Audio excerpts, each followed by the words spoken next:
Hey everybody, this is Matthew Soltesiak, and you're listening to Not the Same Old Lions podcast, part of the Minute Media Podcast Network.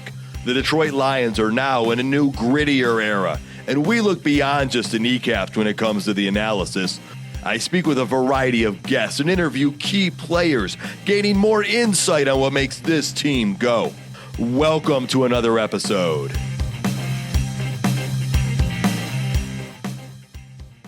In episode 212, we discuss a Detroit Lions NFC North divisional opponent to preview this season.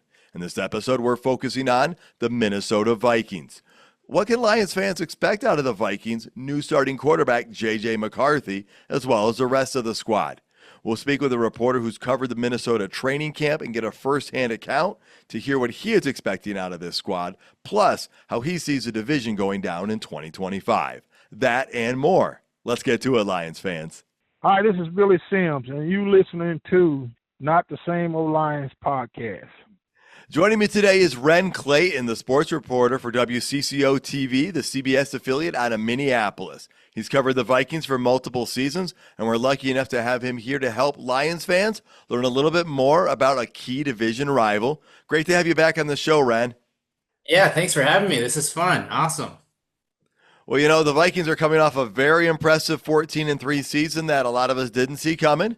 Only two teams beat them last year, the Lions twice, and if you count the playoffs, the Rams twice, which is just kind of bizarre when you think about all that.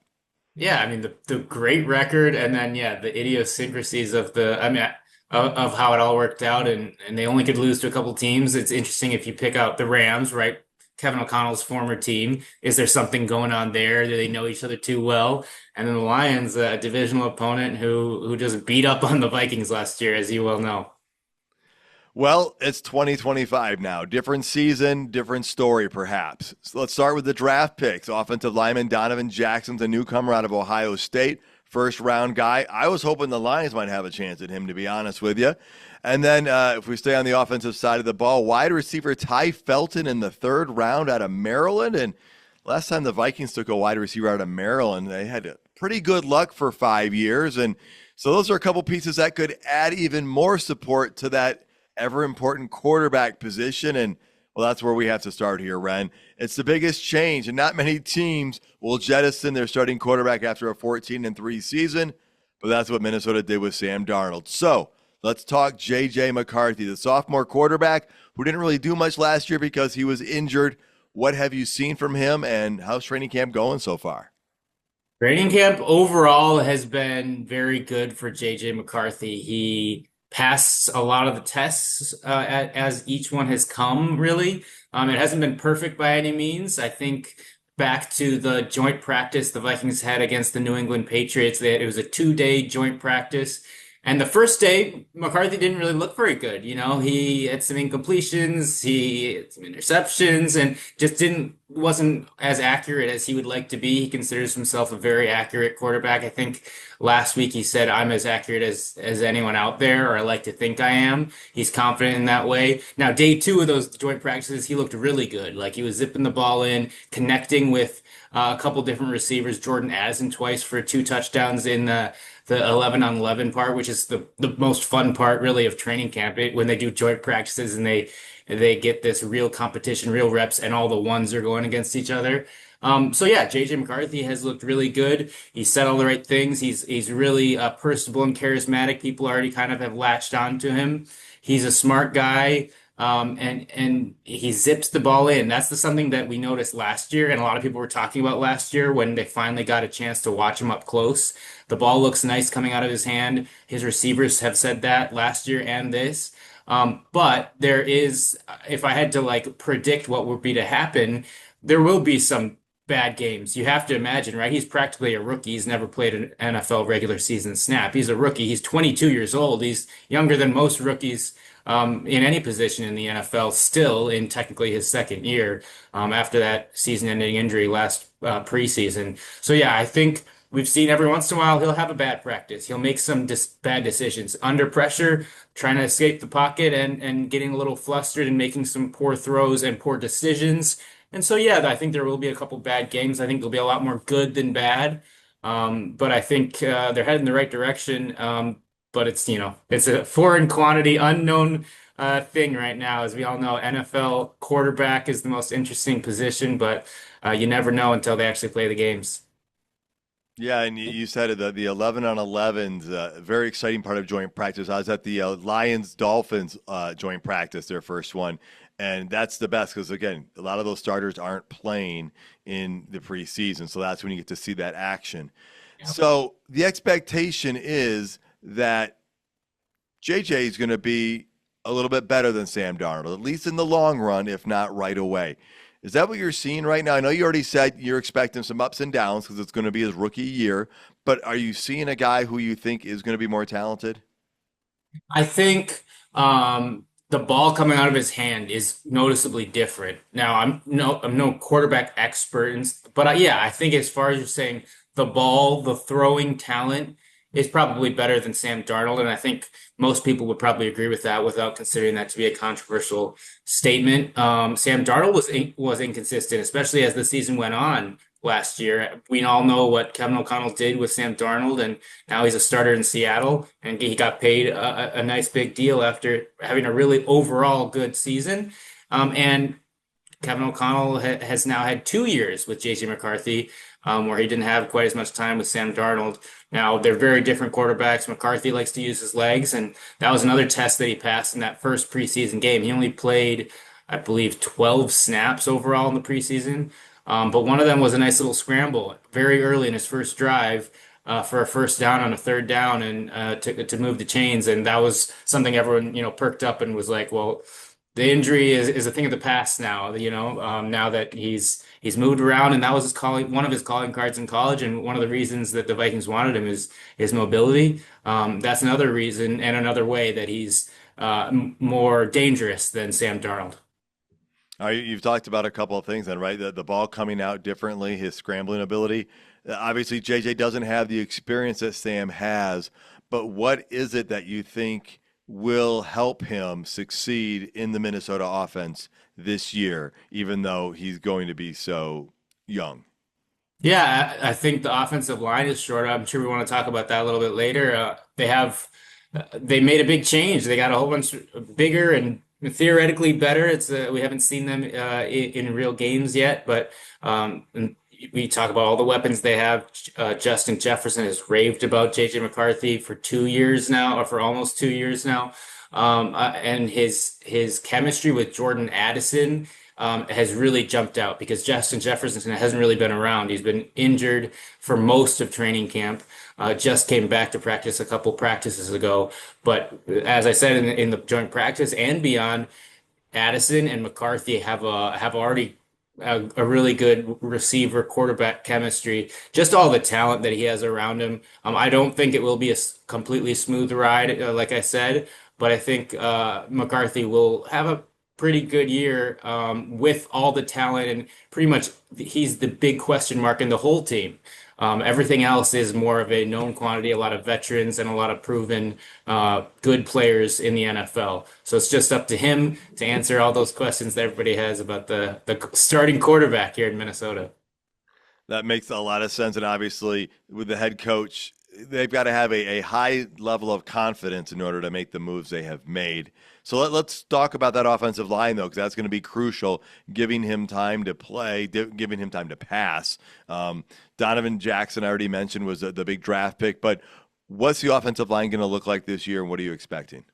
Well, you know as well as anyone in Minnesota knows the failures the Vikings had in the offensive line department, especially in that regular season finale last year against the Lions. After that game, and after the Vikings got eliminated to the Rams, Kevin O'Connell, who likes to talk and not say a lot sometimes, he was pretty direct with the media after the season came to a close. Says our offensive line has to get a lot better if we're going to take the next step, meaning make a deeper run in the playoffs. And so that's what they did in free agency. Kwesi Adofo-Mensah, the general manager, and Kevin O'Connell, they sent Garrett Bradbury, their longtime starting center. They sent him away, cut him. He actually went to the New England Patriots, and it was nice to see him again. Will Fries and Ryan Kelly from the Colts are the new two big inside offensive linemen, and along with Donovan Jackson, as you mentioned, Fries and Kelly accomplished. Fries, of course, coming off an injury, but very accomplished offensive lineman and a big splash in free agency that the Vikings made. So pretty much the consensus is that though that the offensive line is much improved just by that virtue alone. There is talk that the Vikings want to run the ball a little bit more. They were not a very good run offense last year. And I wanted to bring up Donovan Jackson again because you brought it up. We didn't know if he was going to be a starter. We thought maybe he'd be battling for a job for at least the start of the season. Maybe some people thought he would win a job eventually or maybe start next year. But when the first depth chart came out, he was listed as the left guard, number one, and he's been really impressive. He's a young guy from Ohio State. And I bring up the joint practices again because the first, day two, the first drive of the 11 on 11 reps, kind of went viral. He put two New England would-be tacklers on their rear ends, and the whole team, crowded around him as Aaron Jones went for a screen pass touchdown. Yeah, he's really impressed a lot of people. Blake Brandel was the guy, the incumbent really at that position. He's now been relegated to a backup role. I think he's going to back up both tackles and guards. But yeah, the offensive line is much improved, and I think that was a big thing on Kevin O'Connell's wish list because we know that Kevin O'Connell is a quarterback guy, right? He thinks like a quarterback. He was one. Some call him the quarterback whisperer after what he did with Sam Darnold last year, and so he knows that a rookie, a 22-year-old rookie, practically a rookie, I guess a second-year guy, technically that JJ McCarthy is. A very inexperienced guy needs a good offensive line. Rookie or inexperienced quarterbacks coming out of college often don't have much success if they're getting sacked or getting hit often. And so that was the goal. We'll see how it works out, but so far so good, especially for the interior of the offensive line. And then I have to mention the return of Christian Darrisaw, who may be the best left tackle in football, at least one of them. And he's coming back after he missed the majority of last season with that injury, and he's now back. And it looks like on track to play. He's been gradually moving forward as far as progress and reps and practice. And he took his first live reps in those joint practices. He didn't play the preseason, but he did play in one of the joint practice days. And he passed the test as far as health wise. And so with him, with the interior that's all new, and then Brian O'Neill on the right side, who's been around for a while, this offensive line just on its face is a lot better than it was last year. Yeah, there's a number of additions, and you've highlighted all the potential there for them to take a big step forward from last year and allow some things to happen that couldn't always happen, like a little bit more time for plays to develop. And if that happens, wide receivers are going to, get some opportunities here. JJ McCarthy's throwing to JJ, Justin Jefferson, one of the best, if not the best wide receiver in the game. Number 2, Jordan Addison is back. Now, he is going to miss the first 3 games due to a suspension, but you also have Jalen Nailor. Again, you've got rookie Ty Felton. I mentioned him already. And then, I guess you guys just love the Maryland wide receivers. You got Jashawn Jones, an undrafted free agent who came into camp. I don't know what his status will be when the season comes, but it seems to be a pretty deep receiving core. What's the wide receiving core looking like? I know you said Justin Jefferson was coming back from being banged up a little bit, but how's everybody looking? Justin Jefferson doesn't need to really practice. He doesn't need to, but no, definitely doesn't need to play in the preseason. And I can't remember the last time he did. I mean, I don't think he has in years. But yeah, I think he was injured in the first week of training camp and sat out. He was present. He was always around in street clothes, hanging out, and they were being very cautious because of what I just said. Everybody knows he doesn't need to practice. He knows what he's doing. The Jordan Addison part of it is the more concerning, interesting, intriguing part of all this because he is very good. He's probably underrated, just as a wide receiver in the NFL. And yeah, he'll miss the first 3 games of the season with the suspension that everyone really knew was coming because it's a penalty from his alleged DUI arrest. from over a year ago, from before last training camp. So this is the process the NFL takes. Once the court system does it all, then they finally do their slow process. And so we've seen that with other players across the NFL, but now it's finally come about. He said he's putting it behind him. He's glad it's finally he knows what the procedures are going to be, but 3 games is a lot for your second best receiver. Now the Vikings do have TJ Hockenson, as you mentioned, Jalen Nailor, who's a little banged up too with a hand or a wrist, and he hasn't practiced in a while. So yeah, there is some question marks, and of course the trade rumors are around. Yes, But I've heard about those. we'll see what Adam Thielen's status is. If I had to guess, that's a little. I don't think it's going to happen. If I had to, make a choice on that to predict if that were to happen or not, but it may, and they've certainly inquired, and I'm pretty sure there will be someone added in the next few days, and so we'll see. Jalen Nailor was also involved in the kick return and punt return game, specifically punt return game, and you mentioned Ty Felton, who's the rookie draft pick this year. Kevin O'Connell volunteered the other day after I think it was the second preseason game that he really likes Ty Felton in the kickoff return game. So that's another role that he potentially will be filling, and adding value when he may not be getting as many snaps and reps with the top end talent the Vikings have. All right. So yeah, a lot of guys there. And again, I know that depth part is a question, especially with that suspension, which is why we have heard about them looking for another wide receiver to bring in. And obviously, as you mentioned, Adam Thielen seems like a natural fit if it were to happen. But Lions fans can relate. There's a guy that's been on our watch list for probably about 4 months to see if he'll come in. And so we'll see how those play out. But regardless of that, as you already mentioned, you've got a great pass catcher in tight end TJ Hockenson. He only played 10 games last year because he started late coming back from injury. He finished the season strong, had the offseason. Are you expecting even bigger and better things from him this year? Yes, I think so. I think Kevin O'Connell would have loved to deploy him for all of the games last year and wished he could. And he talked about that during the season last year, that he was seeing TJ Hawkinson in practice and seeing him do stuff. And he's like, "Can you just go play now? Because we have all this." Kevin O'Connell is a nerd about play design and stuff, and he loves to draw up unique stuff. And so, especially to start the season, I think we'll see a huge heavy dose of TJ Hockenson with no Jordan Addison. Justin Jefferson's getting triple covered almost every play, it seems like nowadays. And so the middle of the field, as we know, as Lions fans know, that TJ Hockenson can find spots, find the weak spots in the zone or whatever it may be.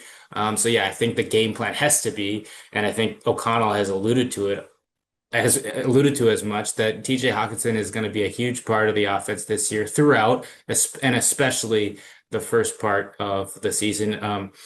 Josh Oliver is another big target that now the Vikings have had for a couple of years, and they like him more and more. I wouldn't be surprised if he gets a lot of looks, maybe some red zone looks, as well for the Vikings. Their backup tight end. Okay. Well, let's turn to the last part of the offense we haven't talked about yet, which is the running game. I applauded the signing of Aaron Jones last year for the Vikings. I thought it was going to be a step up from what they were running the year before, and it was. I don't think it probably took a rocket scientist to figure that out, so I'm not going to pat myself on the back too much for that one. You But I think can, it's okay. well, I think the Vikings fans are pretty happy with what they got out of Aaron Jones, and I think maybe Packers fans were maybe a little surprised or just impressed. But that being said, Aaron Jones he played every game last year, only the second time in his career, but he did have 4.5 yards a carry. Not a bad number, pretty solid. It was the lowest of his career, but also we talked about the offensive line and what that looked like last year. You've got Jordan Mason behind him. You talked about the desire to maybe help out J.J. McCarthy early on with that running game. How has Aaron Jones, how's Jordan Mason, the rest of that running back room looked, and what are you expecting out of that group? I'm expecting them to commit more to trying to establish the run. I mean, that's the thing we used to hear about growing up, right? Establish the run, play the pass off the run. That's a thing of the past, right? But Aaron Jones and Jordan Mason have looked good in camp. Jordan Mason was so impressive last year when he got a chance, backing up Christian McCaffrey in San Francisco. And so I think Yeah. it was really just everybody considered it just a great move to trade for Jordan Mason in the offseason by the Vikings front office. He's a big guy. He's a little bit different style than Aaron Jones as far as style of running back, but I think they'll complement each other well, and we'll see the other guys that pan out or that fill out the rest of that running back room. But Jones looks good. He's a veteran, as you know, he was last year and he is this year. But he looks healthy. He looks ready to go, and I do think maybe they won't abandon the run game as often as sometimes they have a tendency to do. Even with all those passing game weapons that we talked about, I think maybe there will be a concerted effort to stick with the run throughout all four quarters, especially with the center and guards that they now have that they didn't have last year. Well, it sounds like the confidence in the running game has been growing this preseason then with what you've been seeing in camp. Kevin O'Connell, you think he's going to look to balance the offense, especially with JJ there, to kind of have it more of a 50-50 split, or do you think it's going to kind of be depending on the opponent and the flow of the game? Let's pump the brakes on the 50-50 split. It's Kevin O'Connell, remember? It's Justin Jefferson and Kevin O'Connell. But Right, yeah, I right. do think yes, I would say yes to what you said. To balance it more, no, it won't be 50-50. But especially with JJ McCarthy, you bring up a good point, and I do think there will be some designed quarterback runs every once in a while. Why not mix that in? The leg talent is there, as we said about JJ McCarthy. And as we know, rookie quarterbacks, young quarterbacks, college quarterbacks, that's always a part of their game if they have the ability, which nowadays almost all do. JJ McCarthy has some wheels, and I think he'll use them, but he'll lean on Aaron Jones and Jordan Mason, and perhaps the Mason.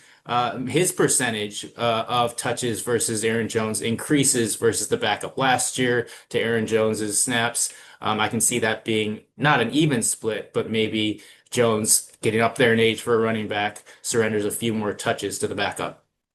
Yeah, yeah. The talent of Jordan Mason definitely makes me think you might be onto something with that one.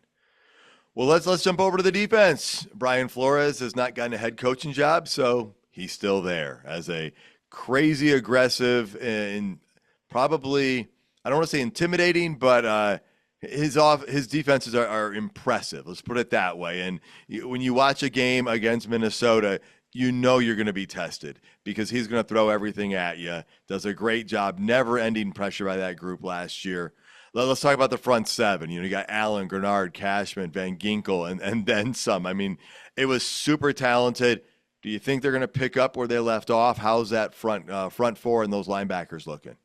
The front was so good and impressive last year, and then they added the two guys in the middle, right? Jonathan Allen and Javon Hargrave.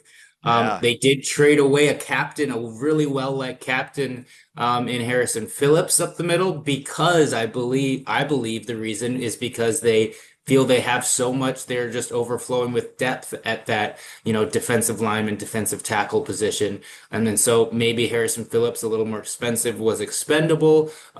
Getting up, I would hate to say getting up there in age. I think he's not 30 yet, but yeah, I mean the edge rushers are still there and still talented, and Dallas Turner is going to take another huge step. I'm very confident in saying that he had an up and down rookie season, finished the season a lot better than he started, played a whole bunch more than he did in the beginning of the year. He's super talented, and so that's. He's not even technically like a starter as an edge rusher, as a defensive end or outside linebacker, however you want to label it. They're super deep up front. You mentioned Jonathan Grenard, Andrew Van Ginkel. No one's better than Andrew Van Ginkel at picking off those screen passes. It's funny true that that. right in the second preseason game. Bo Richter, a guy trying to make the team, another edge rusher, outside linebacker, looks like he will make the team. And he had a little play like that, didn't quite catch it, but tipped it. The little screen pass in that game against the Patriots. Talked to him after, and he said, "I was trying to channel my Andrew Van Ginkel there." So yeah, it feeds off each other. The interior defensive line looks really good. deep. Jalen Redmond is a guy that popped last year and he's popping a lot. He's a young defensive lineman in training camp this year. They have a lot of guys they like, and so they're really deep at the defensive line position that doesn't get talked about because a lot of them are run stoppers. But yeah, I think that it's a lot improved over what was already a strength last year. And do you think they'll be pretty good at stopping the run this year as well up front? Yeah, I think so. They were second in rush defense last year. Hmm. They'll run that back if I had to guess. They got big bodies in there with experience. They got young guys with a whole bunch of athleticism. Yeah, if they'll probably be second in run rush defense again or right around that spot. I can't imagine them taking a big step back. No. All right, well then let's talk about the area that is in flux a little bit, the one that's got some question marks, which is the secondary. I know former Detroit Lions defensive back Jeff Okudah is there, and he actually earned a good amount of praise during training camp. So I guess, Lions fans are familiar with him. Talk about him and then just how the secondary in general is looking. Yeah, there wasn't a lot of, you know, first string or even second string job battles in this training camp, but probably the cornerback position was a spot where there, especially the cornerback number three spot, and Jeff Okudah has really just taken it and run with it, and it's there's no debate really of whose job that is. And some people didn't know what was going to be the future, how he was going to perform. People didn't know a lot about him, but he's one of those guys, along with Isaiah Rogers, who Brian Flores brought in. But he's just one of those guys that Brian Flores, he has a specific kind of guy that he likes, a versatile athlete who can play a lot of positions or at least move around a lot his Brian Flores' defense. And so Okuda and Isaiah Rogers both will be cornerbacks. Rogers, arguably the best corner on the team. You could say Byron Murphy is, but it's going to be Murphy, it's going to be Rogers, and then in the nickel or the third cornerback spot is going to be Jeff Okuda. And there's still a lot of question marks, right? They're unproven, at least in Minnesota. And so we'll see what that looks like. Stephon Gilmore was here last year. He's no longer with the team on a 1 year deal last year. Been in the league a lot. But yeah, so that is, if you had to pick one, that's a big question mark because last year, pass defense wasn't so great. I think 28th ranked in the NFL. And we know about the end of the games, especially, 2 minute drills, no huddle. They oftentimes looked lost and there was a lot of space out there that wasn't getting covered. And so that's a big question mark. And we'll see. With you're about to bring this up with the transition in the safety position, just how the secondary pans out against Jared Goff and other quarterbacks in the NFC North. So would you say that secondary is probably the biggest concern for the Vikings team? Because every position we've talked about, I've heard lots of positivity, a Yeah. lot of optimism, and to me that seems like the most natural spot. But is that what you would say? Yeah. I would say so. Most question marks by far, and most, in the past, that's where we've seen the most struggles in the past couple of years under Brian Flores. So certainly, Cam Bynum was certainly not like a star in the NFL, but he was well liked around here and a really good player. He's gone, got a big deal with the Indianapolis Colts at that safety position. Harrison Smith is back at safety. We all thought he was going to retire. At least I did. A lot of people thought he was going to retire. He's been around forever, it seems like. He is back, and he said when he decided to come back, because he didn't know at the end of the year, it was because he does have faith in what Brian Flores is doing, and that this defense can be really good, and that this team overall can make a run because Harrison Smith wants to make a run at a Lombardi Trophy. I don't blame him. He's been around for a while, playing probably a future Hall of Famer. So yeah, but the secondary is a question mark. Theo Jackson will also slot in at safety because Josh Metellus, who is a safety as well, will move around a lot like he did last year. He'll play linebacker. He'll be a blitzer. He'll go off the edge. He'll also play safety. But he's a guy that moves around a lot, and so I think when he's not playing a traditional safety spot alongside Harrison Smith, it's going to be Theo Jackson, who's been in the Vikings locker room for a couple years now. All right, the Lions fans are familiar with the Lions players moving around a little bit too, some of that versatility. Well, now here's a tougher question for you. What do you think is going to be the strength of this Minnesota Vikings team? I say it's tough because you've alluded to many strengths on this team. So Yeah. which one do you think will be the number The one? team or the defense? The team, the The team. team overall. Um, Justin Jefferson? Is that a cop out? Okay, so The that's the obvious one. I would agree with that. Yes, he is the number one strength. But is it that wide receiving room as a whole, considering everything, or is there what spot do you think is going to be the strength? Yeah, if I had to say the pass catching room, I would say yes. Jordan Addison is you know, maybe Jordan Addison comes out of his 3 game suspension and he becomes considered as one of the best receivers in the NFL. You know, in a large group of great receivers in the NFL. Yeah. But like I said before, I think maybe he goes a little unsung because he doesn't get as many targets as he would if he was in a different offense.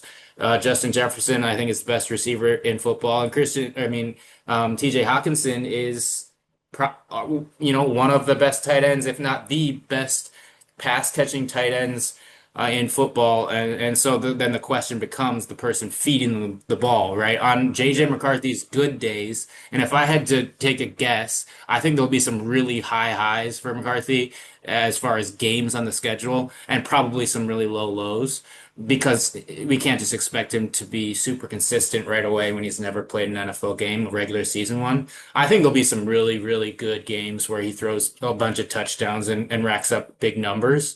And TJ Hawkinson, Justin Jefferson, Jordan Addison, Jalen Naylor will be the beneficiaries of that. Even the Vikings have shown they like to use the screen game a lot in the preseason, and so we'll see that with some of the running backs as well.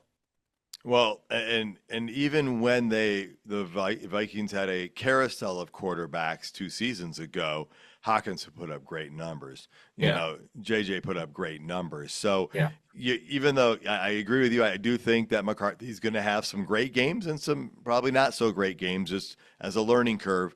But yeah, I'm expecting those guys to probably get some great numbers there. JJ McCarthy, or I mean, Justin Jefferson has proven, as you mentioned, that he's kind of quarterback proof, right? He hasn't had Yeah. that big star. He hasn't had, you know, one of the top tier quarterbacks that ever considers the best as a all pro, but he racks it up and he produces at a high level regardless. That is undeniable. Yes. Well, I know you cover the Vikings, but do you have any feel on what the perception is towards the Lions this year as we're getting ready for the season to kick off? I think people still think about the Lions as the top dogs. At least around here in Minnesota, they remember the losses because it wasn't that long ago they got beat a couple times by the Detroit Lions in the midst of a good season. Besides that, I think people consider the NFC North as the best division in football as it was last year. I think everyone considers that to happen again this year with the Bears likely being better than they were last year. And so there are some probably that think the Lions may take a step back just because maybe they're regressing. Who knows? Who's to say? Frank Ragnow's gone. I don't like to see that, as you know, Right. from the same hometown. But you never know. I think, you know, the division champions are the guys with a target on their back until they prove otherwise. And so it should be fun when these teams start. I think what both 2 divisional games in the NFC North in week 1, right? Both those teams playing against each other. Yeah, the Lions open in Lambeau, and then Vikings open Monday Night Football against the Monday night Bears. in Chicago. That's right. Now, don't hate me for asking you this one, but let's do prediction time. And the reason I say hate because last year, man, we were way off. We did not see that start coming out of the Vikings. Oof. Oh, But I let don't me even ask. remember them. But it was a fun thing for you to get Yeah. wrong because it exceeded your expectations. Yeah, I don't think anyone saw it coming. I don't feel that bad about missing the prediction. So give me the format of how you want this predictions done. I just want to know the division top to bottom. How Okay. do you see it finishing? Um, Lions, Packers, Vikings, Bears. But I think they'll all have winning records. Is that possible mathematically? I Yeah, think yeah, it is. yeah, because you play each other 6 times, but then you've got what 11 other games, so Right. it's totally possible. I think the Lions and the Vikings will have many fewer wins than they did each team than last year, which I mean they had a whole bunch of wins. I think the Packers will probably start slow because you could make the argument that the injuries that they've had in preseason and training camp will result in a slow start. But they're a good team still, and I think Jordan Love is probably underrated now after last year. The Bears, I think, will take a big step up. Ben, Ben Johnson's offense has looked good in the preseason, and Yeah. everybody thought it would. And with Caleb Williams playing 4 quarters, we'll see how that goes. But yeah, I think the Bears Vikings game in week 1 is like a toss up at this point because there's so much unknown. New offense coordinator, essentially play caller in Chicago, and new inexperienced quarterback for the Vikings. We just don't know what's going to happen in that Monday night game to wrap up week 1 in the NFL. The Lions and the Packers are going to be all good. I think they'll all be right around the same win total, give or take 3 wins maybe. But I will go Lions, Packers, Vikings, Bears. So even though you switched out J.J. McCarthy for Sam Darnold, you do think you're picking the Packers to finish ahead of Minnesota. Is that because the Packers have Jordan Love coming back and the Vikings are going to have a new quarterback? Yeah, I think the Packers will probably win like 11 games. Okay. And so that's probably what it comes down to. I do like Jordan Love as a quarterback. I think the Packers are good, just a good all around team. And then, yeah, I don't see the Vikings winning 12, 13 games. And I No, think this it's going to be division will be tough. so good. If I had to put a number on it, I would guess like 10 wins for the Vikings. But I think that probably makes the playoffs. But yeah, like I said, winning record for all of them, probably a fight till the finish, which was what we like, right? The division might be up for grabs until the week 18. Yeah, that was incredible last year. Especially when you had two 14-win teams going in, and they're both thinking, "Man, in any other year, we would have already won the division 2 weeks ago." And we're both playing for that final spot in that final game for that title. Yeah, and the Um, Lions, I'm sure, wanted that a whole bunch, especially after what happened too. They would have liked to have a little bit more rest, perhaps, but that's how it goes. And I don't think it'll be quite as like an anomaly as it was this last year in the NFC North. That might be a little bit more normal looking record-wise, standings-wise, but it'll still probably be the best team in the or best division in the NFL. Yeah, and again, 15 wins, 14 wins, each of them. It's going to be kind of hard to repeat that, Yeah. the second season in a row, especially because the division's going to be, or not the divisions they play are going to be a little bit different, and that's going to be a tougher thing for all the teams. The entire NFC North and the NFC East play each other. And then we talked about how good we expect the NFC North to be on top of that. It's just going to be a tougher schedule for everyone. And so the teams might not necessarily be worse, but might not win as many games. And so I do agree with you. I think it's going to be a very, very tight race. I'm picking Chicago for number 4 for right now until we see otherwise, but I do think they will be much improved. I mean, they were 4-2 to start the season last year before the Hail Mary thing in Washington, and then everything fell apart there. Yeah. So, and they would have won some other games if it wasn't for coaching. So, yeah, don't sleep on the Bears by any means. I'm picking the Lions to win the division. I think Green Bay and Minnesota are going to be neck and neck, and I don't know who's going to take second or third, but I think it's going to be really close. It seems like it always is between those two teams, doesn't it? Yeah. How many wins would you give the Lions this year if you had to predict it? Well, so people have asked me, and the Vegas line is 10.5 is what it is. Okay. And I've said I'm 11 or 12 is what I'm going with. I think they can win 12, Yeah. but I'll say 11 or 12 wins, especially with that schedule. And I think 12 wins you your division. 11 wins might even win the NFC North, just knowing how difficult the schedule is for everybody. But that's where Yeah, I've that's what got I'm them. saying, right? Like they could all like have the same record at the end of the year, and we have to go through all the different No. permutations of the tiebreakers. Not the first tiebreak, not the second, third, fourth. Yeah. That could be the nightmare that we have, but it'd be entertaining. It'll come down to points scored is like for It's like that fantasy or football, points for or something. Yeah. yeah. Yeah. And the thing is, we talked about the Lions start the season actually with back-to-back divisional games in Lambeau, then open at home against the Bears. But we don't get to face the Vikings until November. It's almost like 2 years ago when we played like twice in 4 weeks. Oh yeah, I forgot. I forgot that they waited so long to play the Vikings this year that the Lions and the Vikings didn't match up. But yeah, Yeah. that was weird last year when it was so quick. And I feel like there was a bye mixed in there for the Vikings, which made it even closer together as far as games played. It was like Oh, three yeah. games played or something. Um, and it didn't work out for Minnesota. We'll see what happens this year. Well, Ren, any final thoughts? Something Lions fans should know about the Vikings or about NF North and the NFC North in general that we haven't spoken about before we get out of here?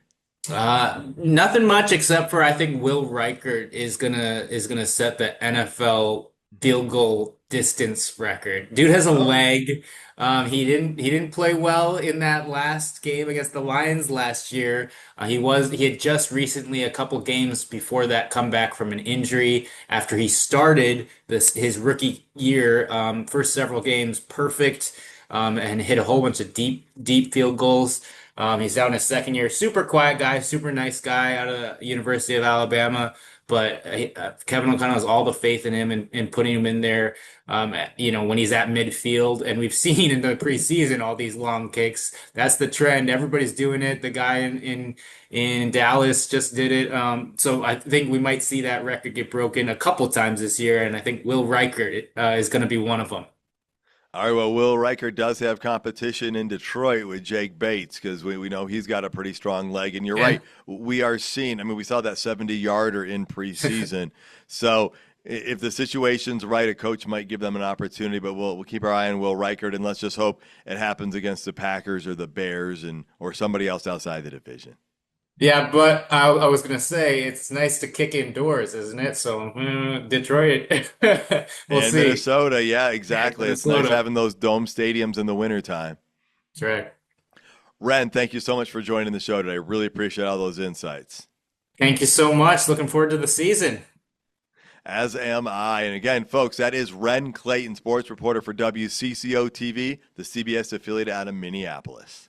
Once again, folks, great insights from Ren. And as we've talked about before, the Lions were undefeated in the division, which means they went 2-0 against the Vikings, including that unforgettable final game of the season last year. But the question is, what will this year look like? Would love to hear your thoughts in the comments section. Will J.J. McCarthy pick up where Sam Darnold left off and maybe take a step forward on top of that? Or will the Lions continue the roar from last season against the Vikings? Let us know what you think is going to happen. Thank you so much for tuning in. Please tell your friends and family about this show. Remember, you can find us on social media as well as most major streaming platforms. We'd love to hear your thoughts and reviews. You can check out more episodes and content at notthesameoldlions.com. And until next time, stay gritty, my friends.